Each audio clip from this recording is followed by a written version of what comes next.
Jadi, sudahkah sesuai penggunaan diskusi melalui ruang publik virtual orang nomor satu di negara kita ini? Habermas merupakan pemikir sosial yang seringkali dikaitkan dengan konsep public sphere. Menurut Habermas, public sphere dikonsepsionalisasikan sebagai suatu realitas kehidupan sosial, di mana terdapat suatu proses pertukaran informasi mengenai berbagai pandangan berkenaan dengan pokok persoalan yang tengah menjadi perbincangan umum hingga terciptalah pendapat umum. Dengan adanya pendapat umum, publik mampu membentuk kebijakan negara sekaligus membentuk suatu tatanan masyarakat secara keseluruhan. Adanya public sphere menunjukkan keaktifan dari masyarakat dengan memanfaatkan hak-haknya untuk ikut berpikir dan terlibat di dalam suatu wacana, seperti menyampaikan pendapat, aspirasi, serta pemikirannya ke dalam suatu forum yang sedang hangat khususnya berkaitan dengan permasalahan politik. Dalam perkembangan masyarakat yang semakin maju, maka proses terbentuknya wacana menuju opini publik memerlukan perantara yang kita kenal media massa. Bagi Habermas, ruang publik adalah suatu wilayah yang muncul pada ruang masyarakat borjuis. Ia adalah ruang yang memerantarai masyarakat sipil dengan negara, di mana publik mengorganisir dirinya dan di mana publik membuat opini publik agar akhirnya terbangun. Ada pernyataan-pernyataan dari Habermas bahwa public sphere ini mengalami perubahan karena dipengaruhi oleh kaum kapitalisme. Perspektif yang akan kami bahas adalah konsep public sphere memasuki warna baru dengan mulai memudarnya kelompok borjuis dalam konteks masyarakat industri yang semakin maju dan munculnya demokrasi massa. Dengan adanya demokrasi massa, publik yang semula diwakili oleh kalangan elit terpelajar mulai dimasuki oleh masyarakat kebanyakan yang tidak begitu berpendidikan. Dalam kata lain, semua golongan dari atas hingga bawah dapat masuk ke dalam ruang publik ini dan dapat berdiskusi, berdebat, menyampaikan pendapatnya di dalam ruang publik tersebut. Habermas kemudian merekam apa yang dia lihat sebagai bentuk kemunduran ruang publik akibat kapitalisme yang mengarah pada politisasi negara dan monopoli.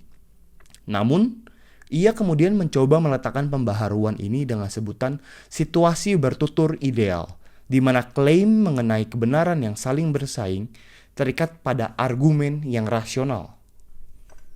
Memudarnya public sphere masih menjadi polemik hangat hingga saat ini. Tentu saja dengan modifikasi versi oleh kalangan pemerhati dan peneliti. Bahkan kemudian ada yang mempertanyakan manfaat konsep public sphere seperti apa. Meski demikian, konsep ini tetap suatu yang bernilai guna untuk memahami proses sosial di mana media massa menjadi salah satu kekuatan dalam konstelasi kekuatan yang menentukan pada masyarakat. Salah satu contoh ruang publik virtual yaitu sosok orang nomor satu di negara Indonesia, yakni Bapak Insinyur Joko Widodo. Melalui ruang publik virtual Instagram miliknya, yakni @jokowi, beliau kerap aktif memposting berbagai kegiatan, dari kegiatan pemerintahan, kunjungan kenegaraan, ataupun sekedar berkumpul bersama keluarga. Momen di mana beliau menghabiskan waktu bersama keluarga menjadi salah satu postingan yang menyita perhatian dari masyarakat. Melalui kolom komentar, masyarakat dapat dengan leluasa memberikan aspirasi, opini, ataupun tanggapan mereka masing-masing. Di dalam kolom komentar inilah akan terjadi suatu diskusi dari suara-suara rakyat untuk mencapai suatu kesimpulan tertentu. Salah satu postingan beliau pada tanggal 8 Desember 2018, di mana beliau mengabadikan momen menghabiskan waktu bersama anak dan cucu di kesejukan alam Kebun Raya Bogor. Di dalam postingan inilah terdapat komentar yang membangun, namun terdapat juga komentar yang kurang mendukung Bapak Jokowi.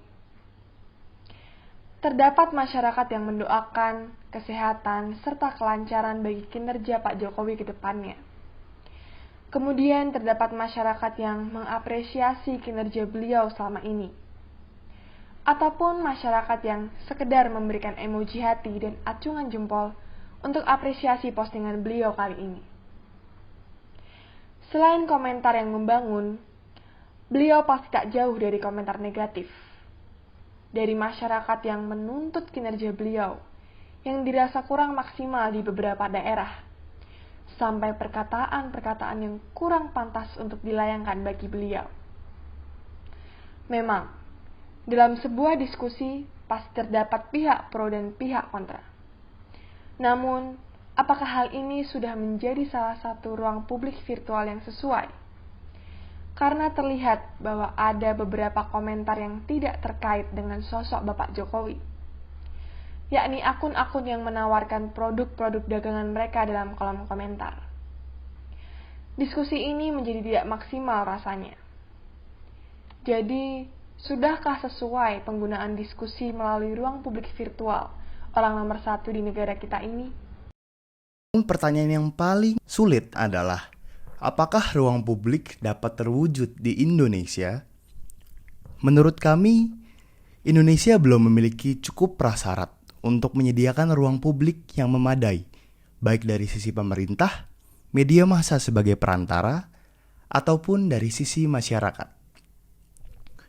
Menyimak dari berbagai perusahaan media massa yang ada, sebut saja dari sisi konten televisi. Belum adanya nuansa ruang publik yang bisa memberi kelegaan bagi masyarakat untuk dapat menyampaikan aspirasi atau pendapatnya, karena hal ini berhubungan dengan konglomerasi media, di mana media dikuasai oleh orang-orang tertentu yang juga memiliki kepentingan politik di dalamnya. Namun, hal inilah yang menjadi suatu masalah karena menyebabkan tidak adanya pemberian ruang publik yang benar-benar bisa menjadi sarana bagi masyarakat untuk berdiskusi, berdebat, ataupun sekedar menyampaikan aspirasi dan pendapat mereka. Kemudian kita melihat dari sisi masyarakat. Belum adanya kesadaran bagi masyarakat untuk melaksanakan diskusi yang membangun di dalam ruang publik seperti media sosial. Keegoisan masyarakat seringkali menjadi hambatan untuk tidak terwujudnya diskusi yang membangun. Ironisnya adalah, bahkan UU ITE mampu menjadi senjata bagi orang-orang dengan pemikiran sempit untuk melaporkan setiap komentar yang tidak disukai yang berasal dari pendapat orang lain di dalam ruang publik.